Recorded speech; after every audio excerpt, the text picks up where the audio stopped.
Magic. You say Under Coven? No. Welcome to Under Coven with Sam and Katie, the spiritual podcast for regular people. Cool people. Fun people. Just not boring people. We hope you love it.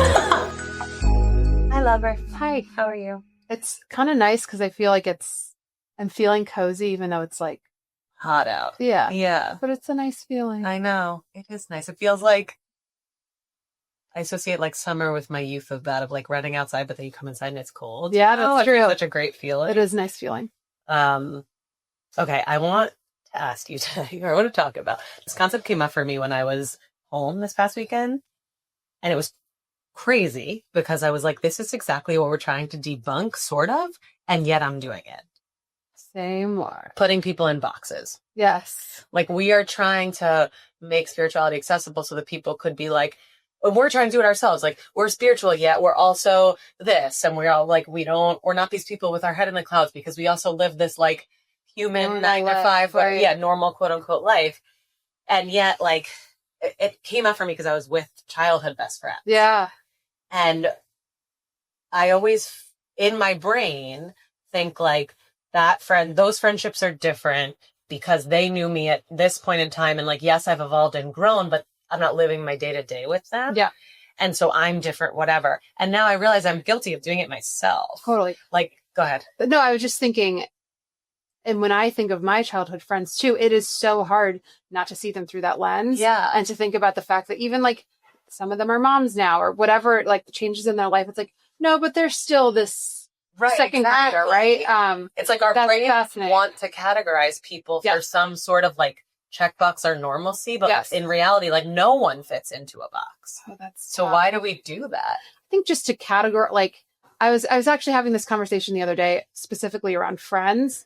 I think that different friends check different boxes for us. Right? Yeah, yeah. So I think that it's an easy way to be like, this is how this person can not necessarily help me, but it's how we connect. Right. Like, this is my party friend. This is my deep friend. This is my like everyday, whatever. Yeah. And I think it just makes it easier to like sift through, but it does make it, to your point, it's like hard to accept almost that people can be multidimensional. It's like we can be. Right, exactly. I'm allowed to be, but nobody else can be. Like, what? And you don't know me, all these previous versions of myself, which makes it great and easy to have these conversations now because we're both so open. Right. And we know that we're not being judged on our past at all. Exactly.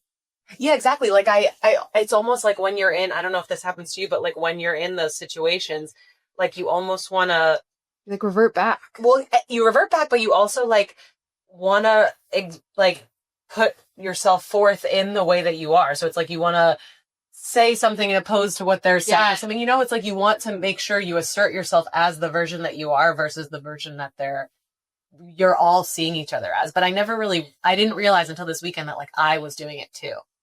Like I just assume that they put me there and I'm like, they don't know me as well anymore because I'm this person now. But like, it's like, I'm doing it to them too. Here, the specific example is my best friend, my childhood best friend is pregnant.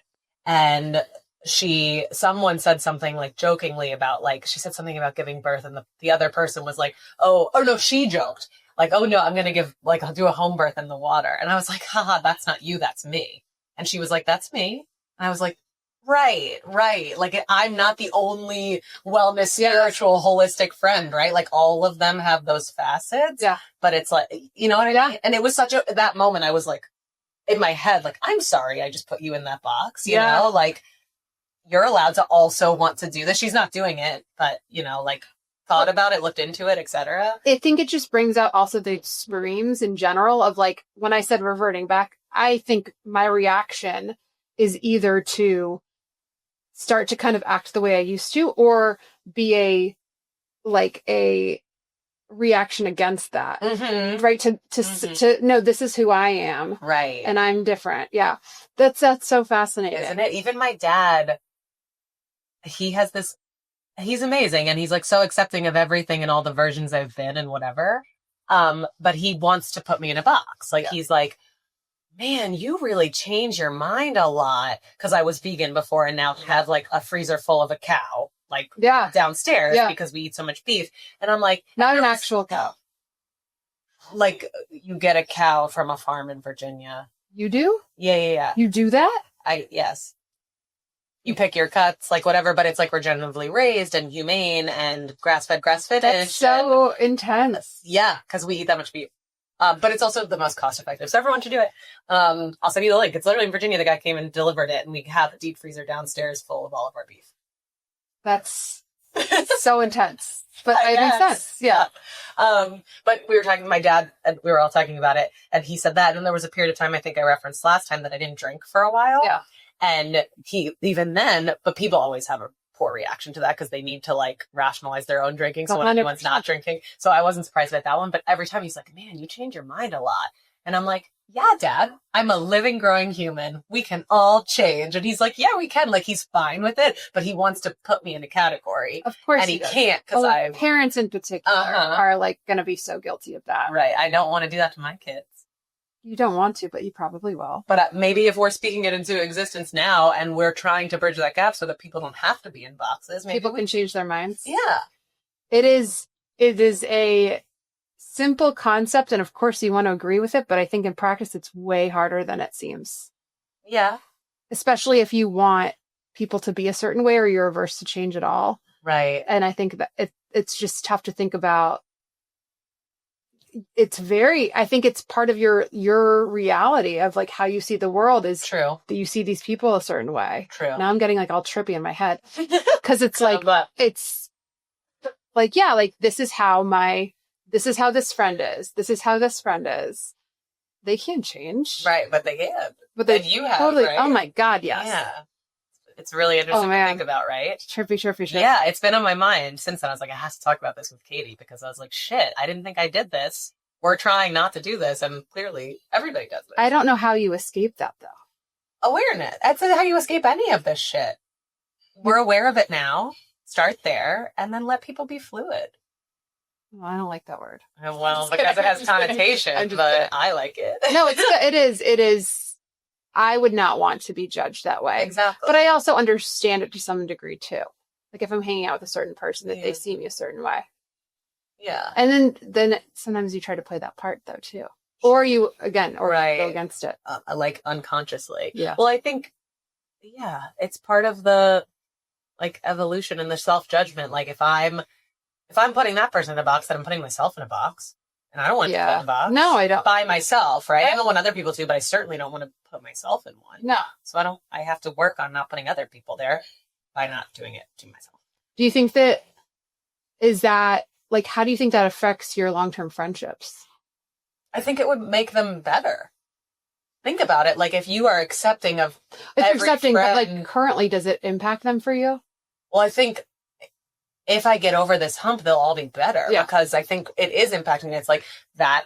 These are my childhood friends. These are my friends. But what about like your husband though? Because you've grown with him. Right. It's like, why does that then not apply? I want him to grow and change, right? I'm not putting him in his 24-year-old box, right? So I think that's an excellent point. Yeah. I think it's easier.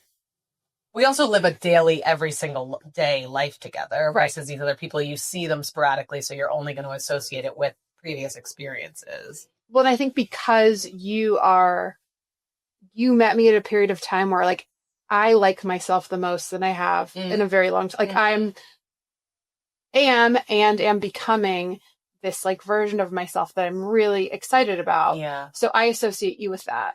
Yay! Versus, which is great. But that's you can keep me in that box. I think that makes it harder for older friends sometimes to like. Totally.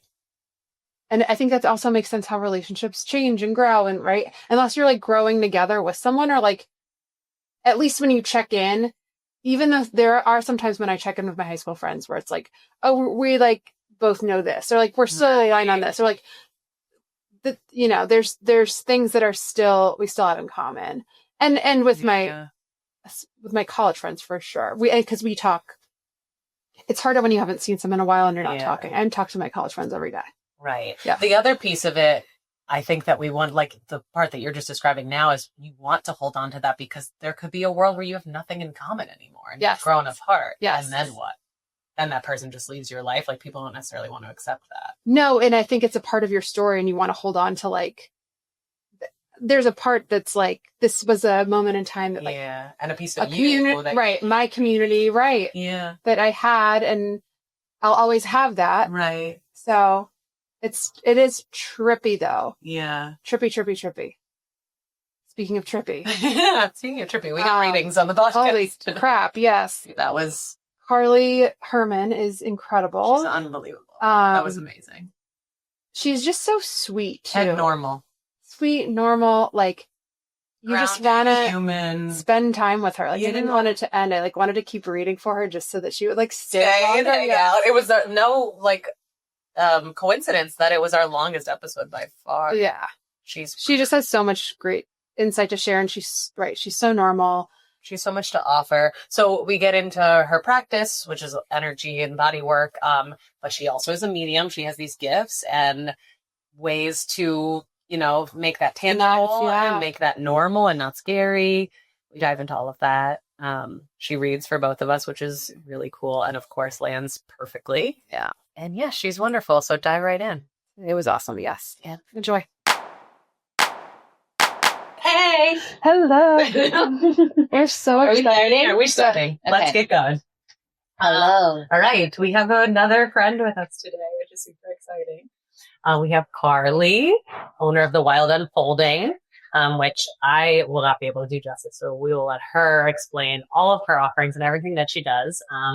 She's also a mom like we are. So a little one has a million gifts and psychic qualities. And we really we're so happy to have her. We're so excited to learn more about it. And we really want to humanize what she does. Maybe, make it a little more grounded, take out the scary parts of it. So we're going to have a million questions for you. And what a treat to have you in person too. I know. So thank you so much for being here. This is going to be so much fun. Yeah, we feel very lucky to have found you. I am so grateful to be here and share with you guys my work and who I am, and really just bring home this concept of spiritual arts, holistic healing, and like you said, normalize it, humanize it, and know that we all have abilities and the gift that so many people are comfortable declaring, but is actually very innate within us. So Cool. So so tell me, for like way beginners, like how would you explain like what you do? Well, I offer two different services, somatic bodywork and somatic soul sessions. And the somatic bodywork is really this blended technique where I incorporate bodywork, breath work, and energy work. Is bodywork like massage, or is it like? Yeah, it's okay. massage. Oh, okay. Yeah, and just depending on what the person's experiencing, whether That sounds amazing. I mean, I already was going to come to you anyway, but now I'm like, yeah, I'm definitely coming. it is, because you get to just show up and receive. And that's really I set that intention where you come and you receive and you tune in and you can start to feel different parts of yourself or access different sensations that you may have not been able to otherwise. So within the body work, I specialize in either pain or energetic emotional wellness. And it's all incorporated. So it's never just one thing, but most of the time people come with pain and other things show themselves. And it really is a great entryway to start to explore your spirit, your soul. So do you think that is sort of like what removes the barrier to entry? Like people find you and they're like, oh, massage, I know what that is. And then it like opens the door. Cause I feel like your clients are not typically like the me and the Katies that you're attracting. It's people that are a little more serious and averse to this kind of stuff. You're right. And initially it started that way because I was specializing with athletes. Okay. Oh, right. Right. So I was attracting a lot of triathlons or triathletes, skateboarders, surfers. And so it was physical in that they were finding relief and becoming pain free, but then it became more of this like psychosomatic spiritual experience where they were able to hear themselves and feel themselves in a way that they didn't have the ability, or it wasn't approachable. It was too painful or too vulnerable. And so it allowed these people, these athletes, to really start to see themselves in a different way and heal trauma or stress that was stored in the body. So you think it's stored in the body? Sorry, Katie.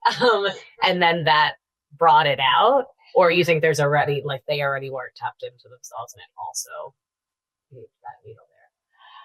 I believe they had the awareness to some degree of that emotion or that pain, but I don't know that they were conscious of it being stored in their physical body. Mm-hmm. I'm going to keep being like the dummy over here. Yeah. So your background is in like, you went to school for like traditional, like can you talk a little bit about that? And then like how you ended up more in a spiritual side of this, right? Yeah, I went to school for occupational therapy. My desire was, to help people heal in some capacity. And then I decided I did not want to go the OT route because I wanted more freedom in what I was able to do with my clients or patients. And I have this memory of this little boy I was working with as an intern, and he was saying his sentences backwards, and I was fascinated by it. Oh. And so I decided to turn off the lights. And within a minute, he started speaking clearly. What made you decide to do that? I knew the impact of senses, and he was already wearing headphones and listening to music. But it was in this moment, it was intuitive. It was just like, I'm going to go turn the lights off. There was nothing. It was like, becoming curious. Yeah. And, I think because I was working with him, I was just already so fascinated by what I had seen him do. And it was so profound that I realized I needed to understand more of our sensory sensitivities. Okay. And then I found a program in California, which was holistic health therapy, and it had a very large scope of different holistic health practices: massage, energy work, nutrition, herbology. And I focused in sports rehab, massage, and nutrition. And I really grasped to the physical body and the energetics of it. And so I knew I kind of had to curate my own form of therapeutic modalities in order to fully address the scope of the human being. So it wasn't enough. It was like, it wasn't enough. Yeah. Wait, I also want to go back to this little point. Yeah, that's freaky. Yeah, because how do you heal that then? Like what was the course of action? Like he just has to have lights off, or what's the long term? I don't know that answer. I believe that just from my experience of limiting his senses. Yeah, got it. It helps him, kind of self-regulate in a way. And I do believe, anytime we're overstimulated, there is a stress response. So he may have just been overwhelmed and overstimulated. Which is the society and environment we're living in. Absolutely. Yeah. Okay. Fascinating. Yeah. And so with the somatic body work and then the spiritual component, I realized very quickly when I touch someone's body, I am able to sense a lot more of what's going on for them energetically and emotionally. Yeah. How do you I mean this, I don't know, but not doubt yourself in that, because it's such a, there's not I mean, there is proof, right? Like you've had all these amazing stories and You're just trusting intuition. But like, how do you, I don't know, like, it just feels like hard to, totally. I know exactly. So the beauty in that, the program I found in Southern California was that it was in the heart of the holistic health field and the spiritual arts. So Paramahansa Yogananda brought yoga over to the West in this exact location. And from that, I mean, there were so many resources for me there. And yogic or text philosophy, it is all about energy and breath and the body. So even though I didn't have the scientific at the time, it was this old scientific text. Totally. You know, it gave me the foundation to trust myself. Yeah, it's the trust piece. It is. But it's also helpful being in a community like totally where you own your skills and you're comfortable. I had mentors. I was studying in classes with other people. But like, as far as the trust goes with the hands-on and being able to communicate with someone, if they are open to it, even I have to be conscious of that. But that took time. Mm-hmm. That took repetition and a lot of trust, building and mentors and people validating me as well. Right. So have you had people just come on your table for like pain and then end up like in tears? And people always, I've had many versions of holistic modalities and healing, and they always warn that at the beginning. And I've never had that visceral experience before, but I know it's like very common. It is. Is that, or do you take it on? Like how difficult is that for you? I don't. Okay. I have. I will say there are so many different practices I have to kind of incorporate in order to stay grounded and to be able to do this work. Mm-hmm. And within that, it's an art. Yeah. Like self-protection practices. Self-protection, but for me, it's more so about clearing my energetic field and releasing the mental attachment of wanting to overextend or offer advice or you can check in, you know, it's reeling that part of myself in because I am so innately a caregiver. Like it is me. Oh, that's really hard. I never thought about that part because like other practitioners, right? It's like you follow up or whatever. But if you get really invested in every single person that's coming to you and they're having like deep, profoundly healing experiences, that's heavy to carry all of that. Oh my God. Yeah. Yeah. And when you connect in that way with someone, it's intimate. Right. There is this level of intimacy where it's like, I see you and I'm here. Yeah. And so with that, even it's important to have boundaries and So you started off by saying that, so the body work is one piece of what you do. And then is there a second piece as well? The other piece that I do is it's somatic soul support and it's remote, done over the phone. Oh, cool.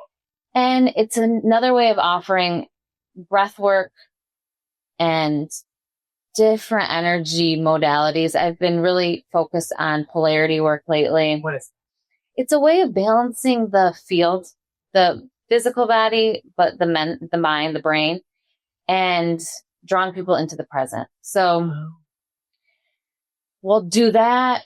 I'll do a little bit of an energetic reading. Most of the time, we just dive right into what is at play and what they want to speak on. And it's not so much about the story. It's more about the felt sense, tuning in and kind of having more of an intention on what they want to call in or what they want to work on or work through. And the soul work that we create together at the end of each call is the anchor. It's the way they integrate this new awareness, this new energy that they're calling in or they're declaring or they're embodying. And so it's this beautiful way of working with the soul, the spirit, and really finding direction and clarity. So you have these offerings that are in person and these that are virtual. And I feel like, I mean, we've talked about Reiki in previous episodes. Like it is, distance Reiki is a thing. They teach it to you. I mean, I've got that certification many, many years before COVID, but I feel like in COVID, everything kind of became virtual. People's virtual offerings like kind of skyrocketed. And I'm curious that since you have both and your virtual one is actually theoretically the more spiritual, more energetically focused one, do you feel a difference, or like how are you tapping into the person's energetic field virtually versus when they're on your table? It is different in the way that I'm tuning in to their energy or their spirit. I listen to the tone of voice. Okay. I can hear their breath, and I lead them through breath. So I get a little bit more insight on their rhythm. Okay.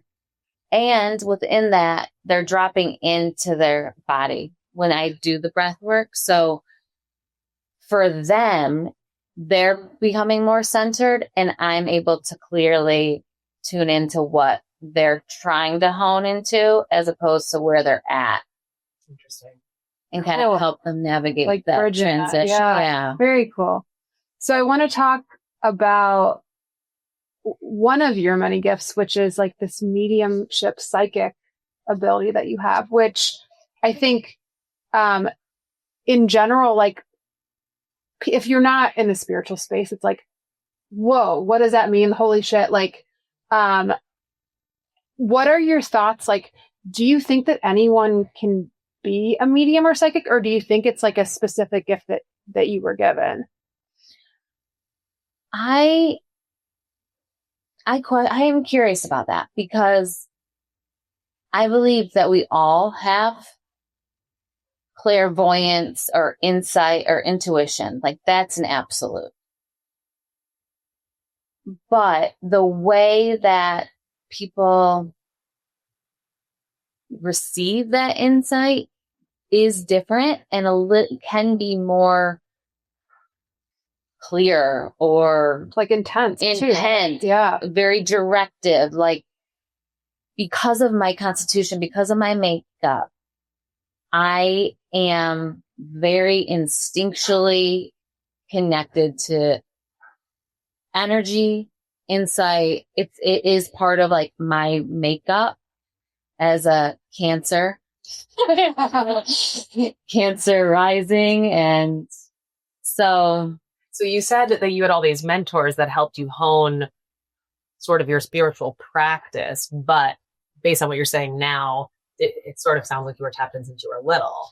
I was absolutely tapped in, and I believe I needed direction. I absolutely needed support throughout. And I will say, I think most of the time, if someone is saying they aren't intuitive or they don't have that skill, it's just that they aren't open. There might be fear there. There might be. Let's talk about the scary parts. Yeah. Yes. Because I'm terrified, right? Oh. Like I think that I probably am equally connected in a different way than you. But I'm a Pisces. I'm a Cancer rising too. I have all these things. And I know that I'm blocked because I'm scared of it. Like I am terrified of like seeing my brother sitting in the chair, even though at the same time I want to talk to him desperately. But do you know that he's in the chair? That's a good question. I always refer to it that way. So I mean, I know that I think he's around me all the time. Right. And I have crazy medium stories that I can tell where I know that he is. Mm-hmm. But when I first got into the spiritual stuff, I wanted to do like automatic writing. So his writing could come through me, and then I just never really did it. Like I have a fear protection, but I was like super connected when I was younger. I've told Katie all these stories about how I would just like pray and things would happen. And I would outwardly say to everyone that would ask, I don't believe in ghosts because I don't want to see one. So I've like had this block since I was a kid. I think that's common though. Right. Do you think that there's a really... Have you had the fear? Absolutely. Okay. And sorry, I cut you off. No, I'm curious. And seeing the physical spirit, it can be alarming. Yeah. However, I have experienced that, and I was really shocked at my response and my reaction. it wasn't too much or too intense. It was intrusive. But it wasn't, it's like scary. It wasn't more than you could handle. It wasn't more than I could handle. However, I did have the support. I knew I could lean into and be vulnerable and be honest with. Were you older the first time that happened? Like within doing these practices already? Yes, Okay. I was older. Okay. And I will say, if you are afraid or there is fear, talk to someone. Yeah. Find someone who does the work or is open to the work, because there is support available for this ability. Yeah. But because you, like, say, talk to someone because it's worthwhile for us all to tap in, like, how's your life different with these skills, you know? Or is it like, oh, well, you have a fear and that's fine. Keep your fear there if you don't want to bridge that. Yeah. I mean, clearly I do if I talk about it all the time, but like some people might not. I don't know. Well, and it's interesting because you say you're afraid, but you're experiencing it already in some capacity. That's undeniable. Right. But you're still talking about the fear. So to me, it sounds like that's really just a story that you've been telling yourself. There's not so much that energetic sensation of fear. What if I'm laying in bed and I wake up at night and there's a fucking kid standing at the end of it? It's not my kid. Like, that sounds terrifying. Yeah. That sounds terrifying. That could be too much. Right. Has that happened to you? Yes. Fuck. Right? That's so scary, but not to you. Well, I believe because I was doing the work in the spiritual arts. It's not just going to show up for someone who... Yeah, can you turn it on and off? Oh, yeah, that's a good question. Yes. You can. And I was open to it at the time. Okay. I was seeing it now, or you're... I have seen a spirit recently, but I didn't choose to work with it. And I do believe that you are only given what you can handle. And I believe that too. I think deep down. That's true. You know? Yeah. And I didn't have the capacity. And I was doing some work where souls would come through right after they passed, and I would get in a meditative state, pray, and bless them and support them through into the light. Like they weren't like acting on anything that they were telling you, or like you weren't. Would you consider yourself a medium, or you don't practice in that way? I don't necessarily. Okay, so when I do body work or when I'm doing the soul support, there are people that will come through and relay little messages here and there. I bet your clients love that. Yeah, they do. And it's so comforting to know that your loved one is with you and rooting for you and wants you to do what you need to do and live your best life. Like, it's so healing. Wow. But do I do the phone calls where it's like, I want to talk to my mother, and not so much of that. You probably could, but that's not. It's also like pressure to like get it. I don't know. There is that pressure versus to letting it happen. It's like, well, also I think people are inherently skeptical of mediums. So they like come on the phone, they're like testing you. If that were the case, right? It would be like, they're not going to say, I want to talk to my mom. They're going to be like, so they have to tell me what and then describe, right? You know, so funny you said that, because I just had a client come in who mentioned that he was testing me at the end of the. Oh gosh. I know. You're like, what the hell? I was like, what? I was like, well, how did I do? And he's like, I am in awe. Oh. He's like, and it was in a different context, but he was like, my back hurts. I want you to touch my back. My calves are tight. I need you to work my calves. And I would literally move to the body part he was speaking to. Wow. And so. Oh, wow. Like, he wasn't verbalizing this. It was in his mind that he was going through. And that like gives me jealous. That's so cool. I cannot wait to come to a session. Oh my God. I'm so it's wild because I'm in their energy field. Yeah. And so I am in some way, and I'm so excited about the research coming out with telepathy. But it's just like, oh yeah.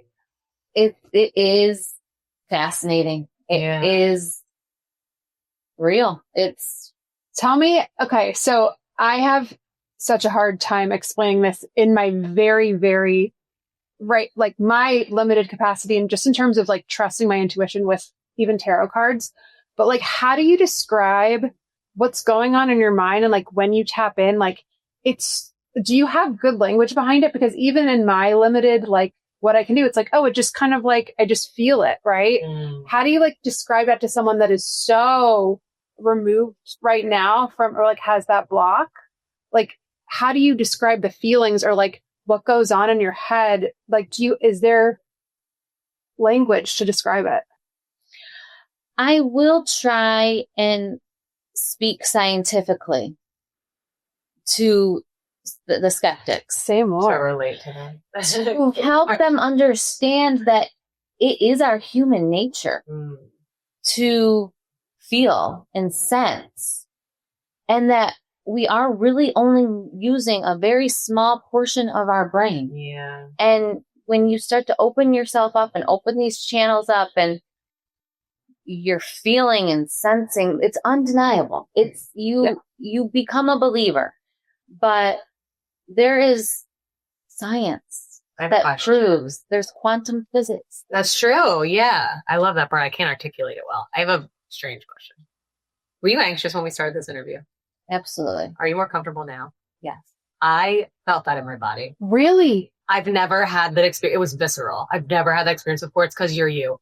In my center of the chest, my heart started racing. I was like, I've never been anxious in one of these before. I was like, this isn't my feelings. Oh, wow. I'm sorry. No, I think it's really cool because like energy is my thing, but I only I feel it from a distance. I don't feel it in my physical body. Like I can pick up on what people are feeling, but it's like from here, right? But yours went in me.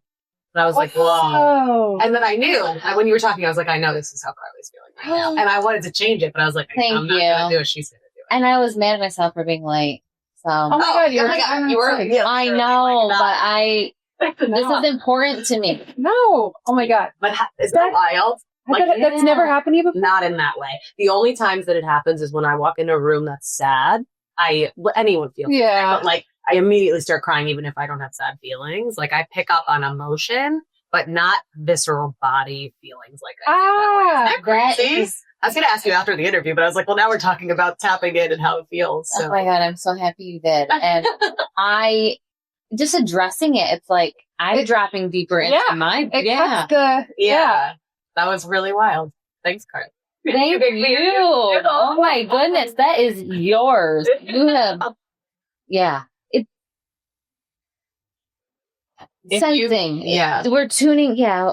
I forget what I was speaking to, but it was just this I do want to dive more into the idea that the physical or the human. It's human. Yeah.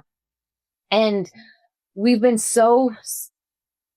separated from the nature aspect of ourselves, the instinctual aspect. And our intuition is so connected to our instinct. Yeah.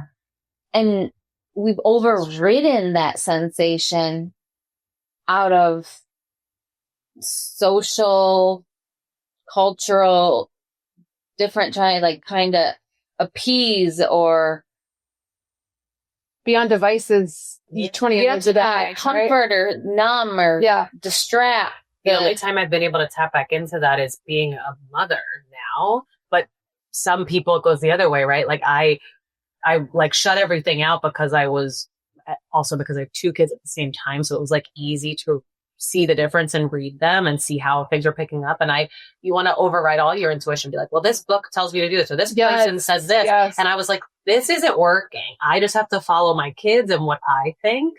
But the rest of my life, I completely dismiss it. I can only tap into it as a mother. Interesting. Yeah. The mother instinct, I didn't intuition. Yeah, right? It comes in so strong. And I didn't even think about the fact that until you just said that all the rest of my life, it probably would be present if I let it, but I only trust it as a mom because I know I'm a good mom, right? Mm-hmm. But I don't trust myself on anything else. I don't trust that I read someone's energy or feel it, right? Yeah. The trusting is hard. The trusting is really hard. And I think too, talking about all of this, and you mentioned the humanness, but I also think it's people take it as either you're level 0, you're a level 100. And if you're even semi-curious, you have to buy 12 courses or take it so seriously or like do so many things, like perform in some way, right? Like that you can't like figure out, or like there's gotta be ways to like access it more on your own, right? Or just like, it doesn't need to be so, it is deep, but it doesn't need to be so deep. Right. Does that make sense? You're right. And yes, it does. And there are so many different practices. And we get stuck in this idea that if we're not doing all of them, Yes. then It's not enough. we're not balanced, or we're not clear, we're not aware, we're not conscious enough. And it's like, no, it is you. You are always connected to source, the quantum field, the collective. You are always, you can drop in at any time. The breath is that tool. The breath alone. So are you always tapped in? Or are you doing are there practices that you would say are spiritual that you do every day, or it's just always inherently there for you? Are you like tapping in different ways? Like, how does that work for you? Because we're also busy, right? Like that's what you say, doing it all, otherwise you're not connected, but you don't have time to do it all. I know. I used to think I'd have to sit on a meditation pillow in order to meditate. And now I'm just like, being a mother has completely reframed a lot of things for me, because now I just sit and close my eyes and take 3 deep breaths. And that's my meditation. That's great though, but that's so amazing. Like, and anybody can do that, right? I mean, not that they, are as tapped in as you, but like consciously deciding to sit and do that, even for like 15 seconds, is probably going to completely reset your energetic field. Just taking a your breath. cells, like your cells change with your breath. You're like with meditation. So, and it's like, oh, I have to do it for 45 minutes. No, you're right. If you do it for 3 breaths, you're changing it. It's being present. How do you get into that present state? And it can take that. Yeah. It can take, I feel like some, like for me, I think practice though, like to get there. Repetition. Yeah. Yeah. And knowing how it feels to be in a meditative state, that can help a lot to be able to then drop in and know, okay, I'm safe here. I'm present now. So there is a practice, and the ones that I typically do the most often are I journal. Okay. For me, it's about mentally organizing my thoughts and being able to hear myself. Like, it's very important that I can hear what's mine and differentiate between myself and anyone else. My husband. That is so hard.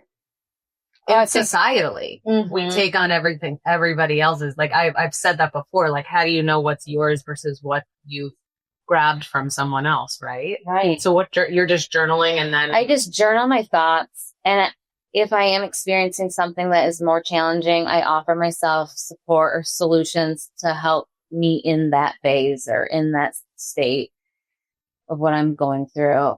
And every day that I work on clients, I get in the bath. I take a Epsom salt bath. Okay. And the salt, and the salt is something I do need to clear my auric field. I've heard that from a lot of healers. So I miss the ocean because I jump in the ocean sometimes, but cold, but it was like total that brought me back. That's awesome.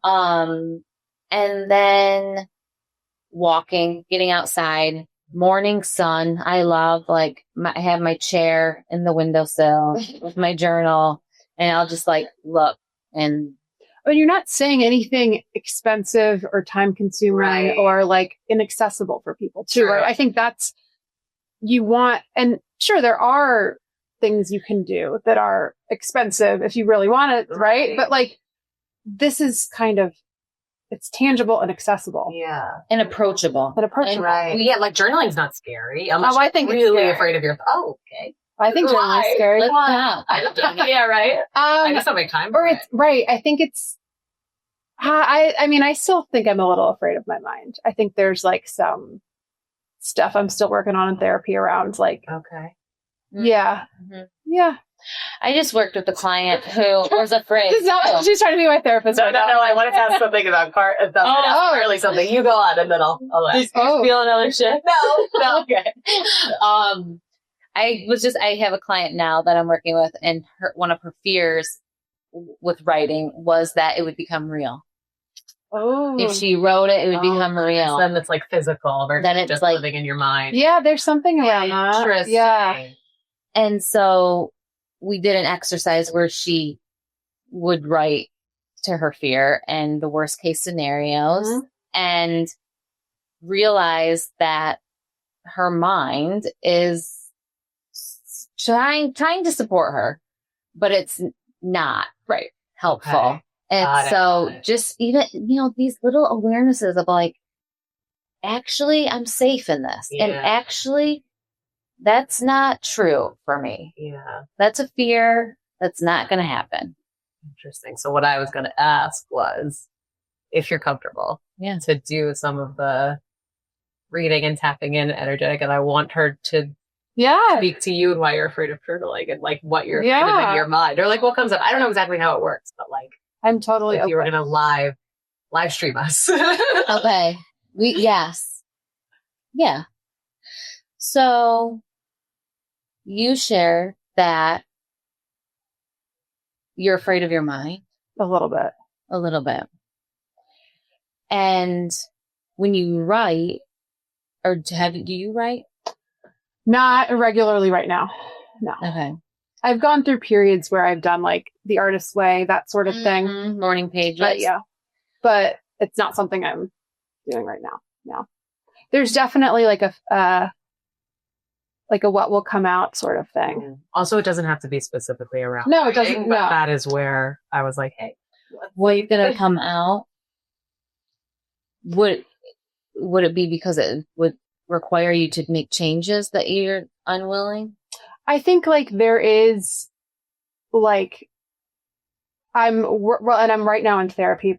Part of it too is working on like beliefs of like I grew up in a very religious household, so it was like good or bad, black or white, and like what if I am bad? Like that is, I think down there is like, what if I find something that's like, there you are, like and I logically now know that that's not true, but there's still the feeling. Mm-hmm. So there's like this purity. Yes. That you want to try and maintain. Totally. Or just right. Just, I'm afraid of finding something bad in my mind. Mm-hmm. Yeah. Wild. You're being led in this direction for a reason. This is definitely part of your soul's work. And so becoming even more curious is the path. Yeah. Which is why you're going there. I can see that you're I know. yeah. I know. And just the goosebumps. It's like, it's truth. It's the soul, your soul's truth. This is part of your dharma. Yeah. To speak to your religious influence and your spiritual gifts. And how can you merge them? Because they are really one and the same. Mm-hmm. And the dogma of the religion and what you're becoming attuned to and aware of now need to have a talk. Yeah. It's like, what is now true for you based on your life experiences and what you feel intuitively. Yeah. Can you pick up on what her gift would be? It's in the media. It's in film and speaking, and cool. You're doing it. Yeah. And this is it. This is a huge initiation. Does this feel big? Oh yeah. It feels, so I think it also feels big because for so long I was like a producer behind the scenes, and now being seen as like part of my potential in any way, right? Not like that this is some, but just in general, I think speaking in front of a camera or being public facing at all is wildly uncomfortable and also doesn't feel optional for me as like, I need to do this as part of my path, which is terrifying. Well, it's also what you're speaking about. Yeah. The topic we're deciding to bridge is the thing that you've been like keeping here. 100. Yes. Right. So you're exposed. Oh yeah. I feel naked as fuck. Yeah. Yeah. It feels very uncomfortable, but also like not a choice. It's not right. And you're so strong right now. Thank you. You are, this feels like you have been working towards this. Yeah. And that, like, you're like graduated, like now it's time to teach and share. I don't feel ready for that, but yeah, but we're doing it, right? Mm-hmm. Yeah. Wow. Yeah. The being exposed piece, it's like, that's kind of a intense word, but no, you're being seen and you have support and you have people who are like, yeah, go there, say that. Like, we need that medicine. That is, I think what we're all craving is that authentic piece around, I grew up in this religion and it served me up until this point, and I'm willing to change my mind. Yeah. Yeah. There's definitely, I think that's part of it. And when I get scared, I have two of my grandmothers kind of recently passed very close together. And I like picture both of them on either side. So they're holding my hands. Oh, so that's so sweet. You've never just it feels so like powerful. And like, there is something, it's just so scary to trust yourself. And like, I am not used to trusting myself in this big of a way. And there's just so much like vulnerability, right? And, and how much do I want to put myself out there versus like, right. That part's hard. What do you keep? Yeah. To yourself. So yeah, I don't know, but should she keep anything to herself? Should we put it all on the line? I think we're all craving that piece of being able to connect in this way. And with religion, I think we've been kind of shunned, or we've turned these really vital parts of ourselves off. Yeah. And we're like, that's mine. That belongs to me. I want it back. I want my insight. I want my intuition. I want to live. I want to feel more alive. And oftentimes when we're living in alignment with our spirit, we feel high. We feel so alive. We feel so connected to life around us, to our loved ones. And I think we're all wanting to get back into that level of connection. Do you have any messages for Sam? Oh my goodness. Well, it's interesting that you energetically felt me. Yes. And when I was writing your cards, your thank you cards before I came over. So adorable. I love that. I kept hearing tuning fork. And I was going to write it in the card, but I'm like, I don't want to get too woo-woo in the card. You can tell me everything. So now I'm like, you are attuned. You are tuning to the field. You tune into other people's energetic emotional state. And you've studied Reiki. So I know you have the skills, but the trust. Yeah. I'm like, I have to practice it for 500 hours before I possibly offer this to someone. It is you. Yeah. It just is, you have it in you. It is you now. So there does have to, like, you have to foster the trust. Okay. Because you're already doing it. Yeah. Yeah, right. Like, it's there. I'm not like... You're already doing it.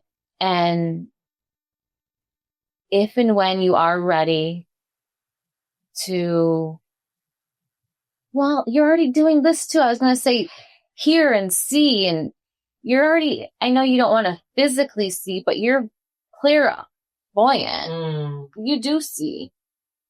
But I know there's a difference between the mind's eye versus externally outside, Right. walking I need the to room. work on that with you. You're going to be my mentor.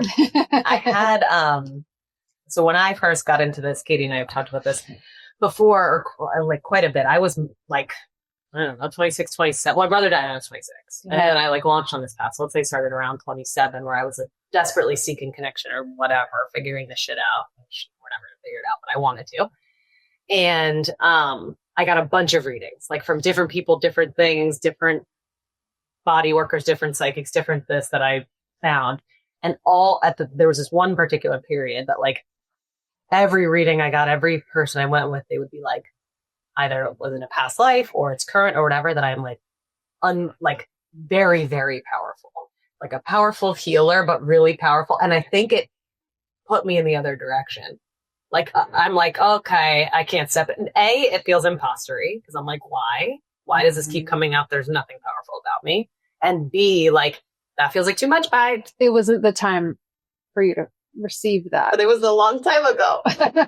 Oh, yes. Yeah. And the pressure. Yeah. Like, what if I want to be Not this all the time. go underground? Like, Yeah. I just want to live. But you seem to be doing it. You both are very powerful. Your presence is magnetic. That's really sweet. You're definitely doing the work. It's evident that you prioritize your health. Mm-hmm. That's That's true. Yeah. And yeah, you bring up an interesting point, because this idea of being too much, or no, it's this idea of being special. Yeah. Like what makes me different than... And that can repel you. Right. It's like, no, you don't want to be seen as, I think it might be your relationship with power. So feeling comfortable in your power. And your capacity to hold that. It's like there's this pressure to stay in your power. And if you're not in your power, what does that mean? Like, Yeah, like what's the alternative? I wish someone never said that to me. Because that's like an expectation to live up to or something, right? Mm-hmm. I'm making this up right now. I don't know that I thought it then. But it was like, okay, cool. What is your relationship to power? Like, how would you describe it? Power in general versus spiritual power. I've never thought about it. Think about it. Dive into that concept. Yeah. Because it's your relationship with power. And it's misperceived.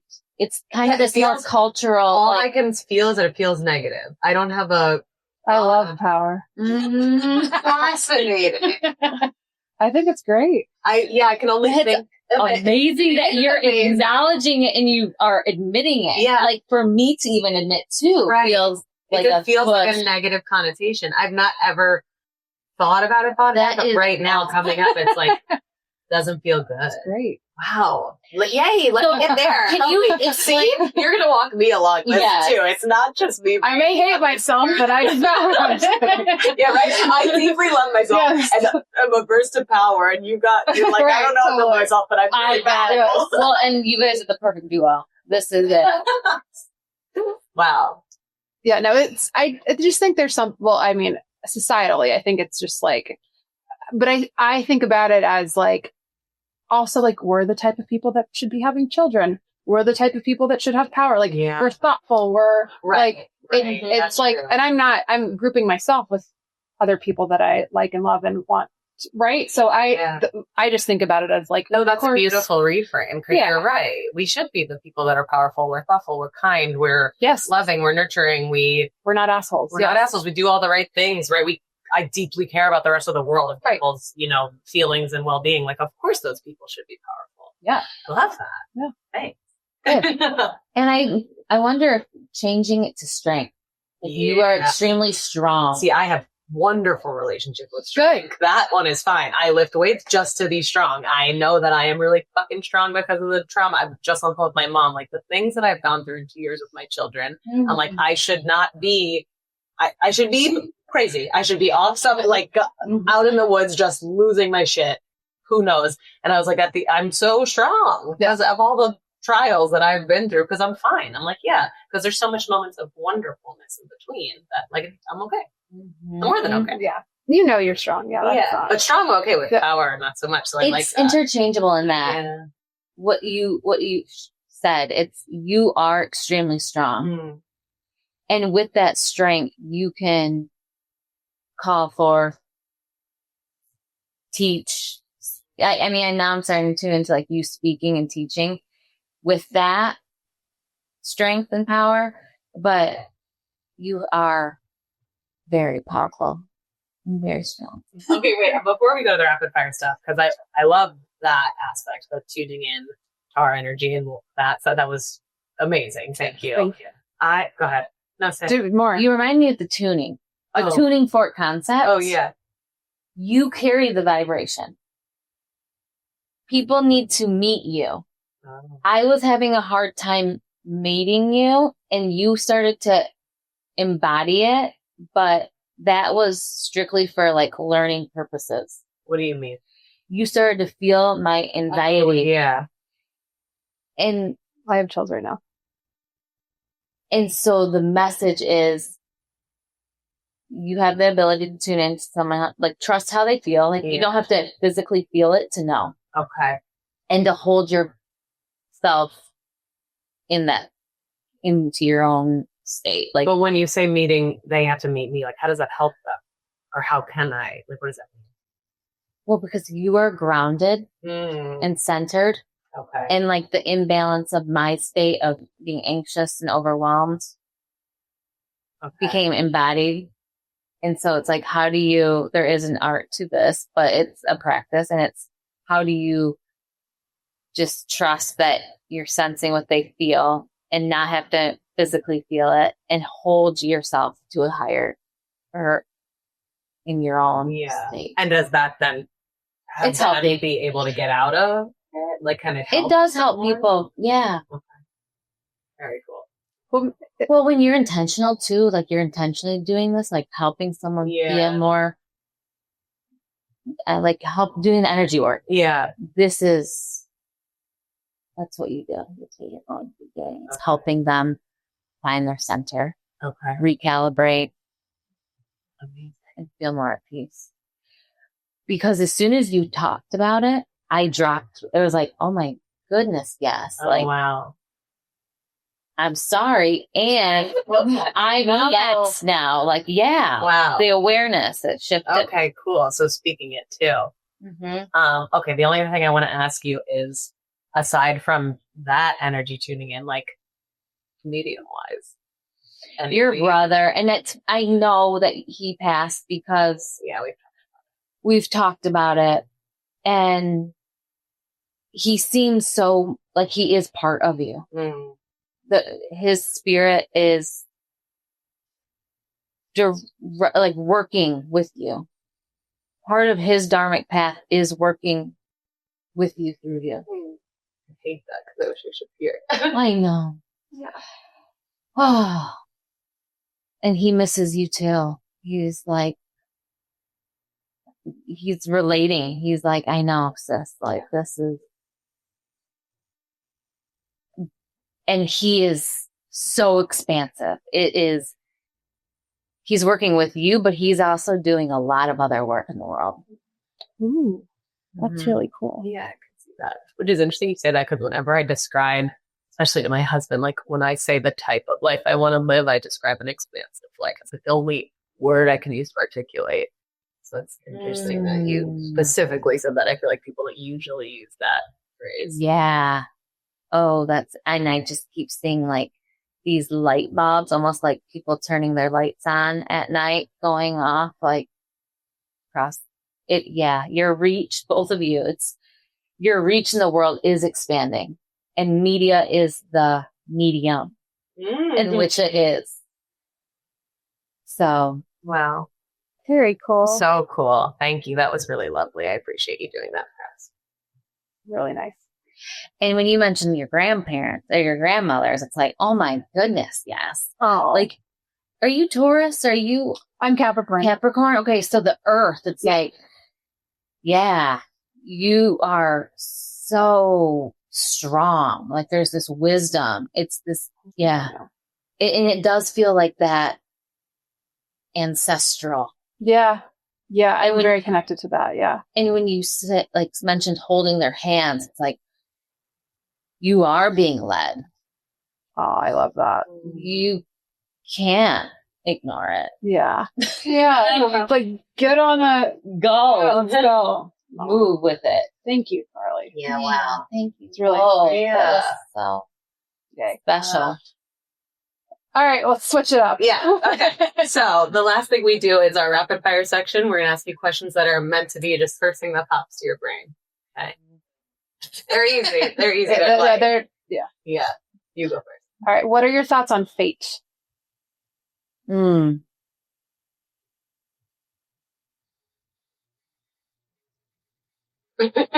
rapid fire at all. Slow Sorry fire. about that. You're good.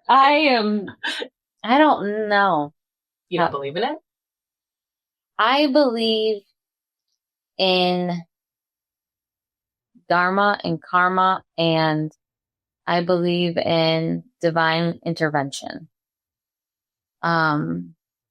Fate's tough for me for some reason. Why? Like, what about it is tough? I do believe that we're all destined to have different experiences, but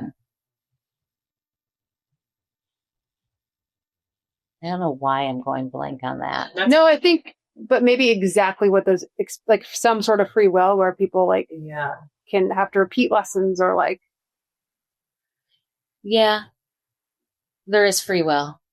Yeah. Okay, I'm sorry. Oh, you're fine. This is good. You're fine. I don't know why that drifted. No, it's good. You're totally fine. You're totally fine. Okay. If you weren't doing this, what would you be doing? If I wasn't doing this work, I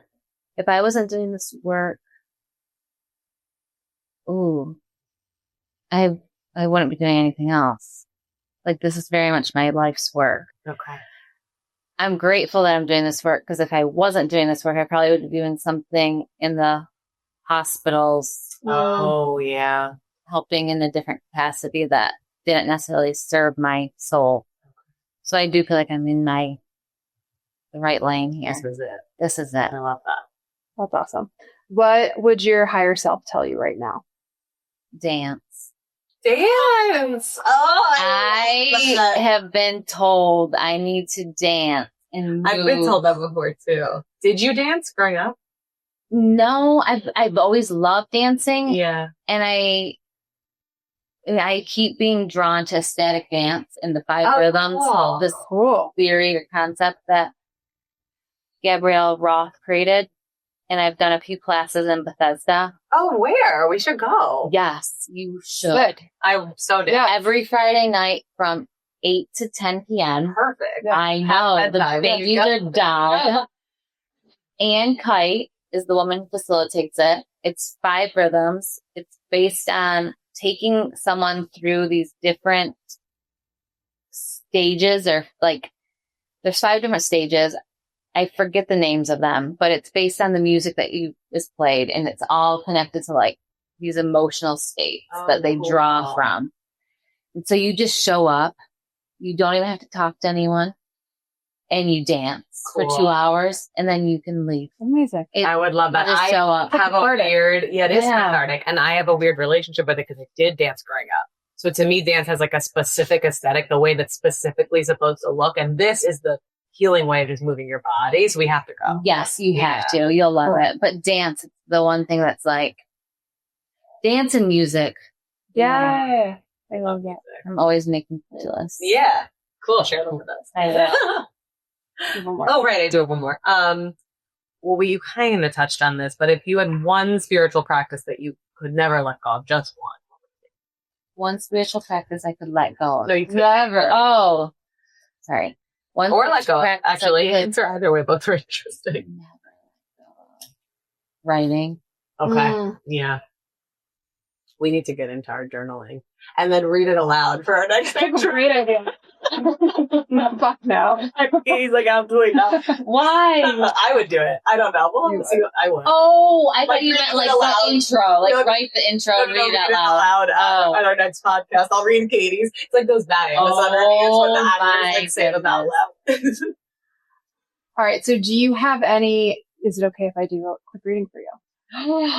I get, yes. Yeah. I forgot about this part. Okay. Yay! Is there something that you want me to, like a specific question, or do you just want like general vibes? Like, what are you feeling or thinking? Okay, well, the last time we spoke, I said I committed to living here for 2 years, but I don't know that. Oh my God, are we all moving to St. Albans? I'm down. Yay, let's go. Okay. So before you even started talking, I pulled the Page of Pentacles, the Ten of Cups, the Page of Wands. Pages are students. Queen of Wands. There's some quick moving. God, so many court cards. I think that's probably also because maybe this isn't shuffled. That's okay. I'm going to pause here. I believe these cards, but I'm going to try this. This is a new deck, and I want to confirm with this one because this is Sam got me this deck, and it's special. It looks beautiful. Our always podcast deck. She was switching it up this time. I was trying to, but that's totally still in order. Okay, Three of Wands. So there's water here. Aren't the cups water?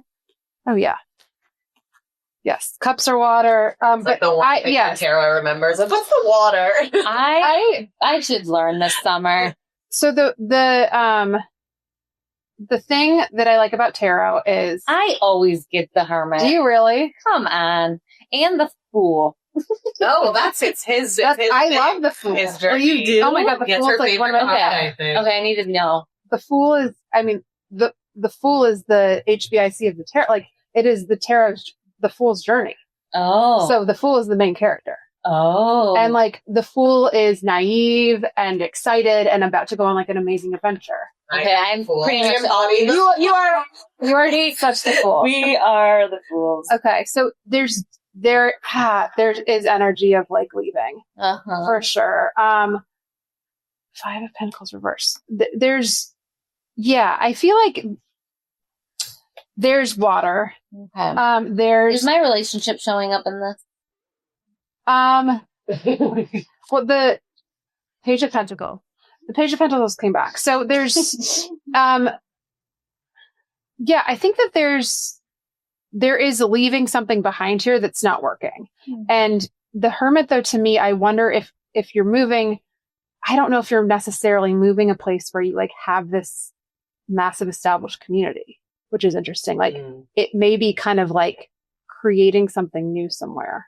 So the vibe is a little bit like leaving behind what's not working. Going back to. Yeah. Right. I think, right. But I do see water. And that we're leaving behind some sort of like conflict or something that's not agreeing with where you are right now physically. And then there's like student energy again too. So, or like learning new things. So I associate wherever you go next. Yeah, it does kind of feel like you're leaving. I don't like this. I know. Well, it's so weird. She also pulled the Florida card.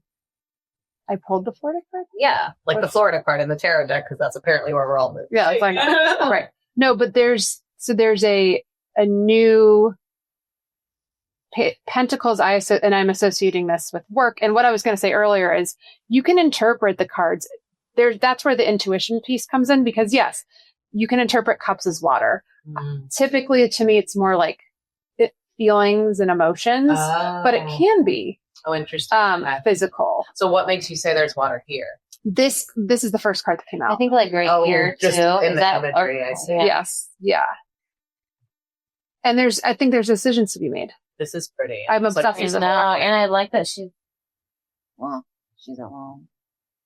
She is alone, but there's like this is I've been craving solitude. Yeah, I mean, well, there you go. There's like but there's a new businessy thing coming in too, I think. Do you ask about your relationship? Because I know you came here for your husband's job, right? Yeah. We came here for his work, and I built a business, and it's been amazing, and I've met beautiful people, but he's working from home. And so that... Oh, right. It was supposed to be here and then it never... The business is not... So there's you don't need here. There's necessarily nothing to well, you have to. I know. But no, but we're going to meet Yeah. all over the world. Yeah, we are.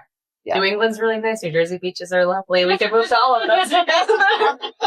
That's where you want to go? I think so. Really? Well, it's just what I'm used to. I know, that's familiar. And when we have babies, we crave familiarity. Every time I go back there, especially with my parents and friends, I've had lifelong friendships with her because our community there is huge. Yes, it feels really right. But I say I am the fool. Like, I make this joke with Mike. I'm like incredibly impressionable. Where like when I'm in Virginia with Katie, I'm like, we got to move to Virginia. And when I'm with my friends in Maryland, I we got to live in Maryland. But I don't the know. truth is, you just want your people. It's true, right? It's like I don't care where I am. It's like the people I love and care about the most are what I am fulfilled by. So this is for the week. I'm getting some, and this is we do this for the collective too, but you as well. So there's there's like a dropping of judgment, dropping of anxiety, like tuning into your power, which I think is perfect for the full moon this week, which I love. Fuck yeah. I want to do some practice. King of Cups. Yeah, mastery of emotion. Yes. But there's mastery of emotion. Yes. This is like a go time. Yeah, it feels that way. It feels actiony. Feels like you're going to journal and not judge yourself. Feels like I'm going to do some wacky practices in body power. Power pose. Every morning. Get in your power stance.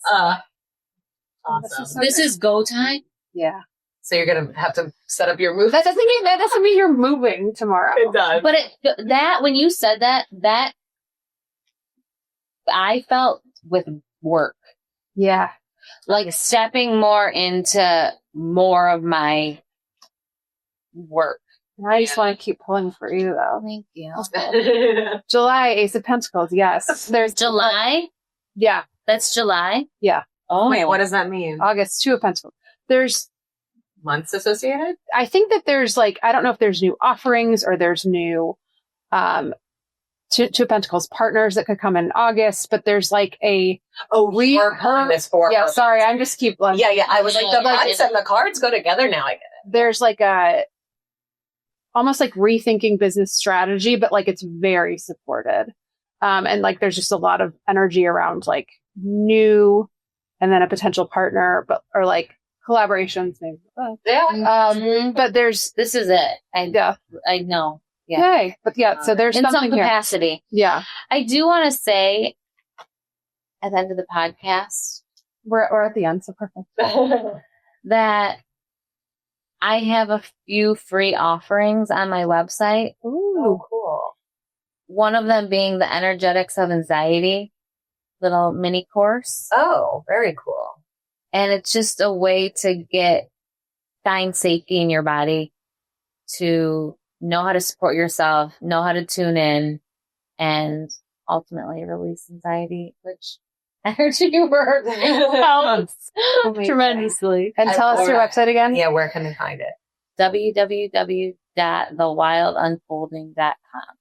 And your Instagram is at The Wild Unfolding. One word, no dots. Yeah, or anything. Cool. We'll definitely link that, of course. But thank you. Amazing. Karleigh, thank you so much. This was so great. Thank you so much. Oh my goodness, so fun. Yeah, so wonderful. Bye. Bye.